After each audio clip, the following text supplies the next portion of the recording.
You know, at some point in time, they will figure out how to have a single ticket that crosses all of this stuff. But at the moment, step one is just get it so the information, the search, at least works the same way in all of these places. And that's the first problem we're solving. After that, once you solve that, then we can start to think about, can you create a ticket that'll actually get you across all of that. But that's, you know, you've got to get countries to work together. We're not talking about for-profit airlines working together. We're talking about nationalistic enterprises who are saying, am I going to let somebody else sell my ticket over there in that country and actually have that same ticket work on my system and their system? That's a lot of political work that have to get done. So what do you offer?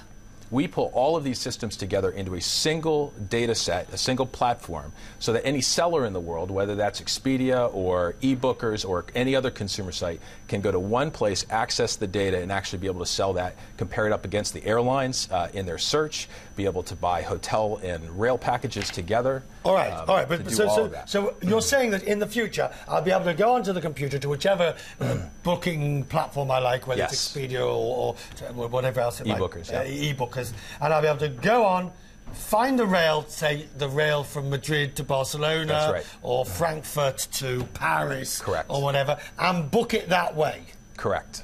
But it's still going to be multiple tickets if it's multiple. At the moment, you cannot buy one rail ticket across these carriers. At the moment, each system wants to sell you its own ticket, and they will be separate tickets. But there have been attempts to bring together the rail networks, make a single booking opportunity, like Rail Team, to some extent Eurostar connecting with other in France and yeah, the places that have worked best initially are these joint ventures like Eurostar and Thales, which are a combination of a couple of rail lines coming together and saying, let's work together at least on this route.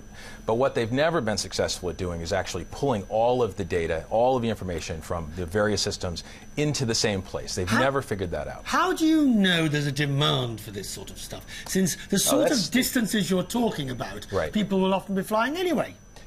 If it's under 4 hours in travel time, it does not matter where it is in the world. If there's a high-speed train between those 2 points, that train is going to own at least 50% of the market share in every single case. It doesn't matter if we're talking Boston to New York City, or we're talking London to Paris, or we're talking Madrid to Barcelona. It is the same case every single place. And if you look at the investment that's happening in Europe around high-speed rail, there was $200 billion invested in high-speed rail last year, twice the amount that was invested in the entire air industry. And all of these markets, all of Europe, in the next 10 years is going to be linked by high-speed trains.